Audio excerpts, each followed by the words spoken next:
Welcome back to my channel. This is me Khan Rajwani. हमने अपने previous session में student various type of atomic model के बारे में समझ रखा है। इस सेशन में हम जानेंगे ऐसे कौन से साइंटिस्ट हैं जिन्होंने दुनिया के सामने सबसे पहले एटम के मॉडल को रिप्रेजेंट किया था और इनकी क्या क्या खामियां थी, क्या क्या ड्रॉबैक्स थे जो आगे जा कर के इनके मॉडल को रिजेक्ट कर दिया गया। तो सारी चीज़ें इस वीडियो में हम सीखेंगे। सो प्लीज़ एक छोटी सी रिक्वेस्ट है, अगर चैनल पे नए हैं तो चैनल को सब्सक्राइब करें, बेल आइकन को हिट करें और इस वीडियो को एंड तक देखें बिकॉज हाफ देखकर कुछ सीख तो नहीं पाओगे आप। So let's begin the video. So J.J. Thomson was first to give an atomic model in 1904, soon after the discovery of electron but before the discovery of atomic nucleus. Yes student, J.J. Thomson सबसे पहले scientist हैं student जिन्होंने दुनिया के सामने atom के model को represent किया। और ये जो उन्होंने रिप्रेजेंट किया कि एटम का मॉडल कुछ इस टाइप का हो सकता है, ये तुरंत इलेक्ट्रॉन के डिस्कवरी के बाद हुई थी स्टूडेंट। तब तक जब जे थॉमसन ने दुनिया के सामने अपना एटॉमिक मॉडल रिप्रेजेंट किया था तब न्यूक्लियस की डिस्कवरी नहीं हुई थी, तब प्रोटॉन की डिस्कवरी नहीं हुई थी। चार्ज पार्टिकल की डिस्कवरी हो गई थी, मतलब इलेक्ट्रॉन की डिस्कवरी हो गई थी कि इलेक्ट्रॉन नेगेटिवली चार्ज है एंड कुछ है एटम के अंदर जो पॉजिटिव चार्ज है। अब उस चार्ज पार्टिकल को हम प्रोटॉन कहते हैं, ये डिस्कवर नहीं हुई थी। ओके, सो सी इनके मॉडल को हम वाटरमेलन मॉडल भी कहते हैं, प्लम पुडिंग मॉडल भी कहते हैं और क्रिसमस पुडिंग मॉडल भी कहते हैं। ऐसा क्यों? बिकॉज जो मॉडल इन्होंने दुनिया के सामने रिप्रेजेंट किया था स्टूडेंट, वो बहुत सिमिलर थी। वो प्लम पुडिंग मॉडल के जैसा सिमिलर थी, वाटरमेलन मॉडल से सिमिलर थी, क्रिसमस पुडिंग मॉडल से सिमिलर थी, मतलब देखने में बिल्कुल वैसा ही लगता था। Okay, so see here in the picture, this is the model of Thomson. जो थॉमसन साहब ने ये मॉडल रखा था, उन्होंने बोला था कि आप जो ये वाटरमेलन देख रहे हो ना, ठीक है, और उन्होंने कोई एक्सपेरिमेंट नहीं कैरी आउट किया था स्टूडेंट। एक बार हुआ इंसिडेंट क्या कि वो वाटरमेलन खा रहे थे और वाटरमेलन खाते खाते उनके माइंड में ये एक आइडिया हिट किया कि हो ना हो एटम का मॉडल बिल्कुल वाटरमेलन जैसा रिप्रेजेंट करता है। कैसे भाई? कुछ इस तरीके से उन्होंने बोला, ये जो ब्लैक सीड है ना, जिसे हम खाते नहीं हैं, ओके, ये जो ब्लैक सीड होते हैं वाटरमेलन में, ये नेगेटिवली चार्ज है जिन्हें हम कहते हैं इलेक्ट्रॉन, और ये जो रेड पोर्शन है, इडेबल पार्ट है जिसे हम खाते हैं, ये पॉजिटिवली चार्ज है। अब ये पॉजिटिव चार्ज के नाम तब पता नहीं थे साइंटिस्ट को, हालांकि ये आगे जाकर के डिस्कवर हुए कि ये प्रोटॉन है। ओके, बट जे थॉमसन के एरा में इसे सिर्फ पॉजिटिवली चार्ज कहते थे। ओके, तो ये जो एडेबल पार्ट है, ये जो रेड पोर्शन है, ये पॉजिटिवली चार्ज है। ओके, तो इन्होंने कहा कि एटम का जो रिजेम्बलेंस है, जो देखने में वो बिल्कुल सिमिलर वाटरमेलन के टाइप का लगता है। ओके, इसलिए जे थॉमसन के मॉडल को हम वाटरमेलन मॉडल भी कहते हैं स्टूडेंट। सी स्टूडेंट, ये जो आप पोर्शन देख रहे हो सर्कल में, रेड पोर्शन है ना, ये उन्होंने बोला कि ये पॉजिटिवली चार्ज है, ठीक है, रेड पोर्शन, और ये जो ब्लैक पोर्शन है, जो सर्कल है रेड कलर का, ये नेगेटिवली चार्ज है जिसे हम प्रोटॉन कहते हैं। ठीक है, तो क्रिसमस पुडिंग का रिजेम्बलेंस भी कुछ इस टाइप से है स्टूडेंट, है ना। क्रिसमस पुडिंग मतलब क्रिसमस में वो जो एक राउंड ब्रेड आता है ना, ब्रेड के ऊपर ये जो ड्राई फ्रूट्स लगे होते हैं, तो ये जो नेगेटिवली चार्ज है जिसे हम कहते हैं इलेक्ट्रॉन, इसे आप ड्राई फ्रूट्स एज्यूम कर लो। Okay, so this is dry fruits. Okay, और ये जो ब्रेड पोर्शन है ये है पॉजिटिवली चार्ज, इसलिए इनके मॉडल को हम क्रिसमस पुडिंग मॉडल भी कहते हैं स्टूडेंट।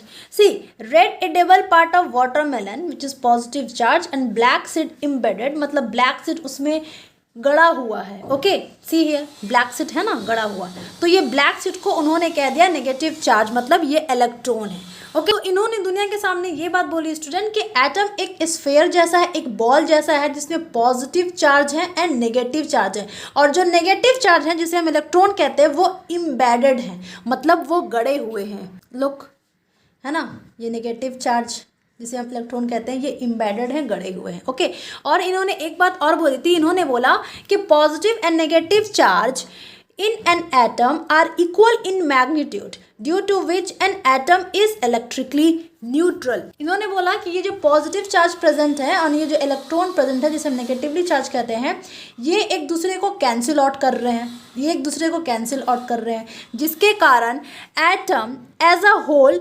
इलेक्ट्रिकली न्यूट्रल है, जिसपे कोई नेट चार्ज नहीं है, नेट चार्ज 0 है। ओके, इसलिए तो हम इसे टच करते हैं तो हमें करंट नहीं लगता है ना। वाई? बिकॉज इनके नेट चार्ज 0 है। ओके, तो ये 2 बातें जे थॉमसन साहब ने दुनिया के सामने रिप्रेजेंट की थी स्टूडेंट। अब आगे चल कर के इनकी बातें रिजेक्ट हो गई, तो वो क्या ड्रॉबैक्स है, चलिए वीडियो में जानते हैं। Drawbacks of J Thomson's model.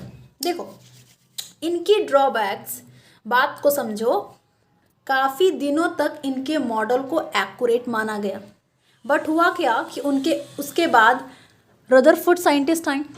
Rutherford कौन थे? वो जे थॉमसन के मॉडल पर एक्सपेरिमेंट करने लगे। उन्होंने क्या बोला कि जे थॉमसन साहब ने तो एवी तारबूज को एटम से कंपेयर कर दिया, है ना, जबकि तारबूज का केमिस्ट्री से कोई कनेक्शन है नहीं, कहाँ तारबूज कहाँ केमिस्ट्री। ओके, इन्होंने क्या किया, इनके मॉडल को वेरीफाई करने के लिए कि क्या ये बात सही कह रहे हैं, इन्होंने एक एक्सपेरिमेंट कैरी आउट किया, और इनका फेमस एक्सपेरिमेंट है जिसे हम जानते हैं अल्फा रे एक्सपेरिमेंट। ओके, ऑल्दो हम अपने अपकमिंग वीडियो में जानेंगे स्टूडेंट कि रदरफोर्ड के अल्फा एक्सपेरिमेंट किसे कहते हैं और क्या क्या एक्सपेरिमेंट इन्होंने कैरी आउट की थी और क्या क्या क्वेश्चन रेज हुए थे इनके एक्सपेरिमेंट में, जिनके कारण थॉमसन मॉडल को रिजेक्ट कर दिया गया। ओके, तो इनके मॉडल का विलेन कौन रहा?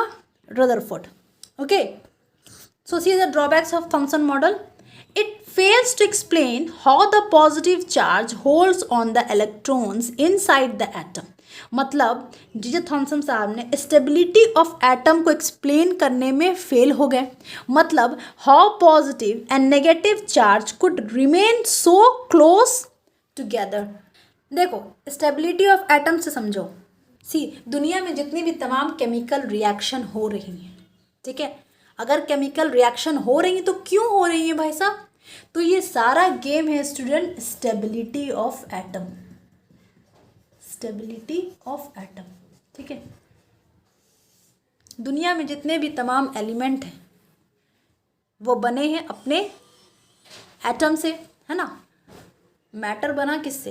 एटम से बना है। ओके, और जितने भी एटम हैं सब में रेस लगी है ये स्टेबिलिटी को अटेंड करने के लिए। ओके, अगर कोई बंदा अपने लाइफ में स्टेबल है तो हम कहते हैं ये बंदा बहुत स्टेबल है ना, मतलब ये अच्छी नौकरी है इनके पास, ये वेल सेटल्ड है, वेल एजुकेटेड है, स्टेबल है। ओके, और जो हम कहते हैं अगर अरे यार ये तो बड़ा अनस्टेबल है। ओके, अनस्टेबल है मतलब पागल है, और पागल तो किसी के साथ भी रिएक्ट कर जाता है।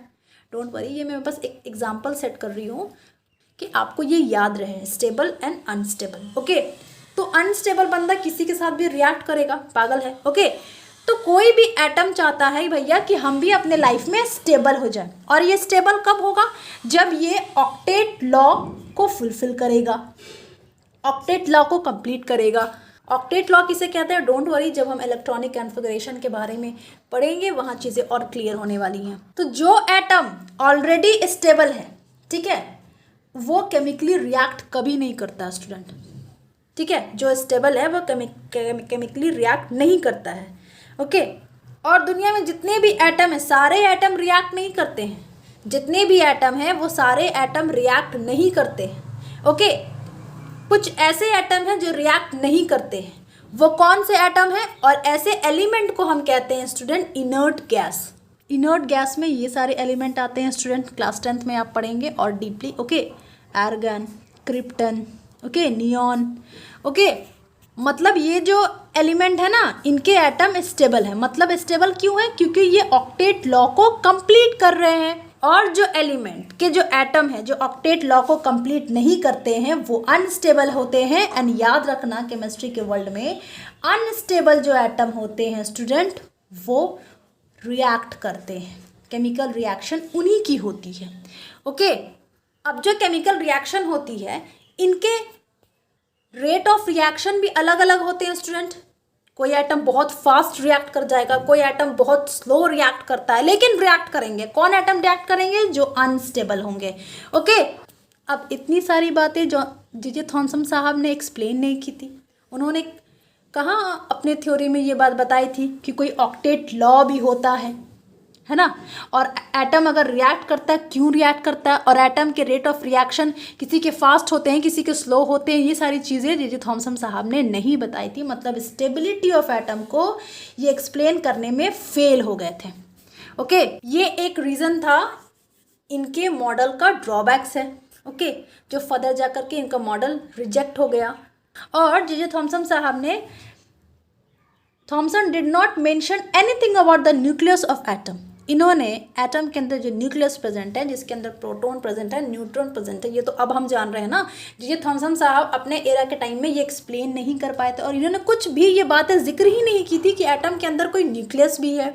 ये भी एक रीज़न है इनके मॉडल के ड्रॉबैक्स के। ओके, और सबसे बड़े जो विलेन हैं इनके मॉडल के वो हैं रदरफोर्ड साहब।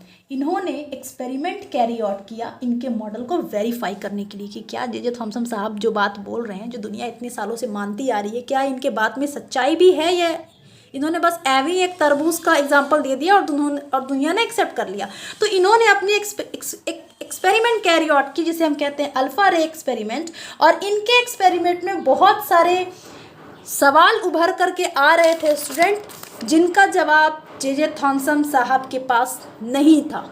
अब रदरफोर्ड ने कौन कौन से एक्सपेरिमेंट कैरी आउट की, एक्सपेरिमेंट में कौन कौन से सवाल उठे हैं, ये सब हम जानेंगे अपने नेक्स्ट वीडियो में, रदरफोर्ड मॉडल ऑफ एटम में। हालांकि आगे जाकर के इनकी भी मॉडल रिजेक्ट हुई, तब जाकर बोर साहब आए, ये बात की बात है। ओके, अभी हम जे थॉमसन साहब के मॉडल के बारे में पढ़ रहे हैं। और इन्होंने ये भी नहीं बताया student, it could not explain that atom possess energy. इन्होंने ये भी नहीं बताया कि एटम एनर्जी पजेस करती है। मतलब स्टूडेंट थॉमसन के हिसाब से तो ये जो नेगेटिव चार्ज हैं, पॉजिटिव चार्ज हैं, ये सब स्टेशनरी हैं, ये सब मूव नहीं कर रहे हैं, एक जगह बस चिपके हैं। ओके, लेकिन जब आगे जाकर डिस्कवरी हुई तो लोगों को ये क्लियर हुआ कि अरे एटम तो एनर्जी पजेस करता है। ओके, मतलब एटम में तो काइनेटिक एनर्जी है ना।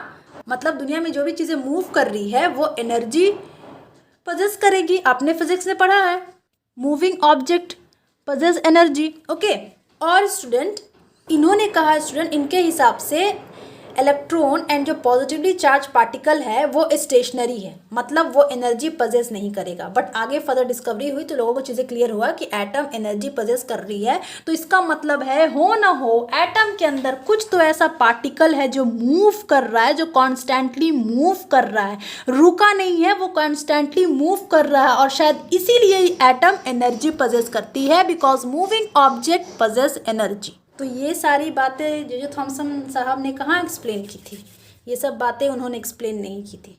ठीक है, और ये सारे क्वेश्चन स्टूडेंट रदरफोर्ड के एक्सपेरिमेंट में रेज हुआ।